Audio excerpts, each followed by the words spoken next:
सोने का हाथी। बादशाह को कोई ऐसी कहानी सुनाए जो उसने कभी ना सुनी हो। जो ऐसी कहानी सुनाएगा उसे सोने का हाथी इनाम में दिया जाएगा। सदियों पुरानी बात है कि मुल्क यमन में एक बादशाह हुकूमत करता था। वो बहुत इंसाफ पसंद और रहम दिल था। मुल्क में हर तरफ अमनो अमान था। एक दिन उसे बैठे बिठाए ख्याल आया कि राया की खबर लेनी चाहिए। बस उसने ऐलान करवाया कि बादशाह को कोई ऐसी कहानी सुनाए जो उसने कभी ना सुनी हो। जो ऐसी कहानी सुनाएगा उसे सोने का हाथी इनाम में दिया जाएगा। मुल्क में ऐलान होते ही लोग चौक दर चौक बादशाह को कहानी सुनाने की गर्ज से आने लगे। वो बड़े मजे मजे की कहानियां सुनाते। बादशाह सलामत कहते, मैंने ये कहानी पहले सुनी हुई है। लोग थक हार कर लौट जाते। कहानी सुनाने वालों ने चिड़िया से बाज मरवाया, कभी कछुए को खरगोश से हरवाया, कभी दरख्त पर हाथी चढ़ा दिया, कभी मछली को सहरा में जिंदा करवाया। दिन को उल्लू और चमगादड़ की कहानियां सुनाई, लेकिन बादशाह सलामत हर एक को कहते, मैंने ये कहानी सुनी हुई है। ऐसा ऐसा लोग कम होने लगे। यमन के एक गांव में अरसलान नामी नौजवान रहता था।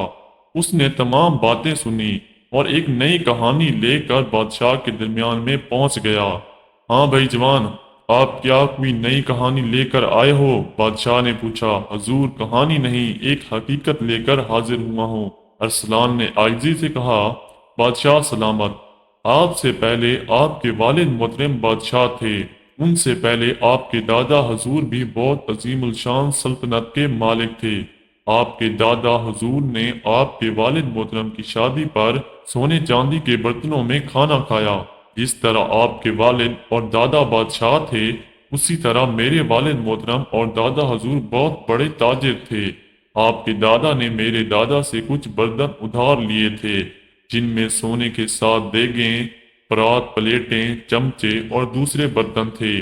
शादी के बाद आपके दादा बर्तन वापस करना भूल गए। आजकल हमारे हालात भी कुछ बेहतर नहीं हैं, वरना आपसे बर्तन ना मांगता।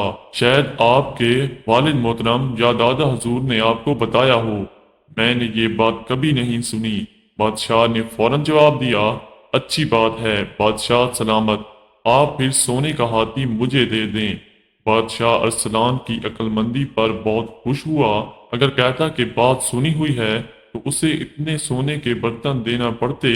उसने जल्दी से कह दिया, ये बात मैंने नहीं सुनी। देखा दोस्तों, अरसलान ने बादशाह सलामत से अक्लमंदी से सोने का हाथी हासिल कर लिया।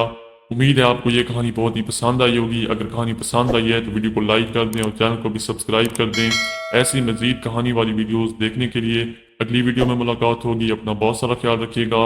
अल्लाह हाफिज।